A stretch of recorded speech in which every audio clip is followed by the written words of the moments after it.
Dr. Seuss once stated, "The more that you read, the more things you will know. The more you learn, the more places you will go."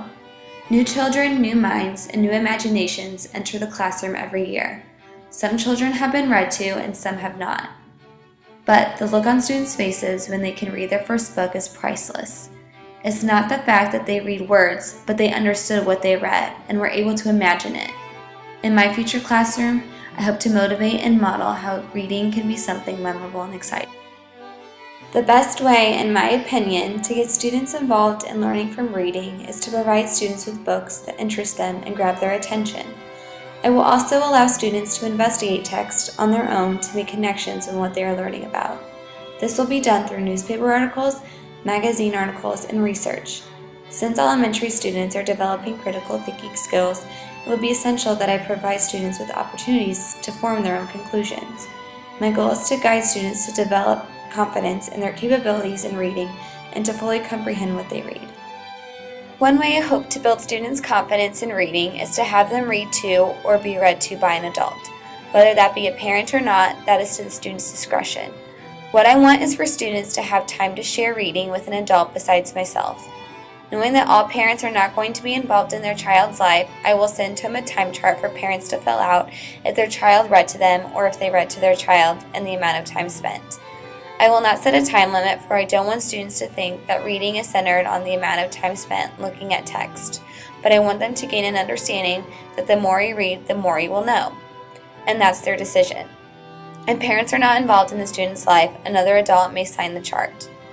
Another way to get students interested in reading is to have them each Monday bring in an article they found interesting and want to share with the class.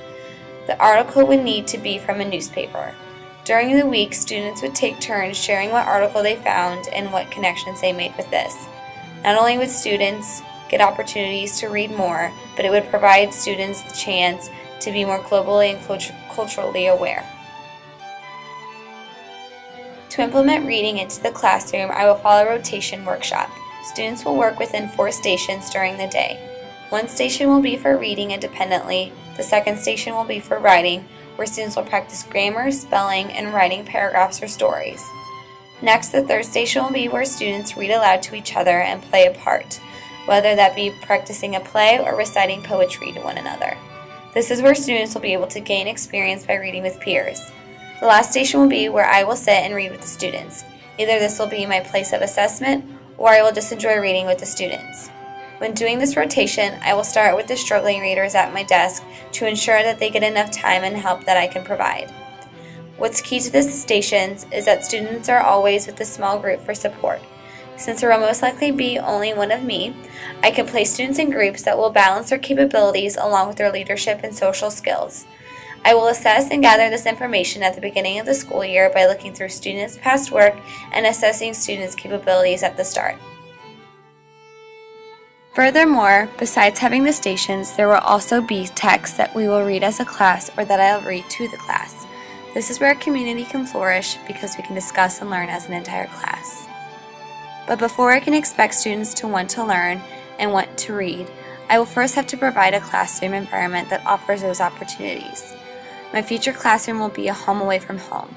When students enter the classroom, they will feel safe and welcome. The colors of the room will be warm and desks will be strategically placed to benefit students and to provide them a consistent place to call their own.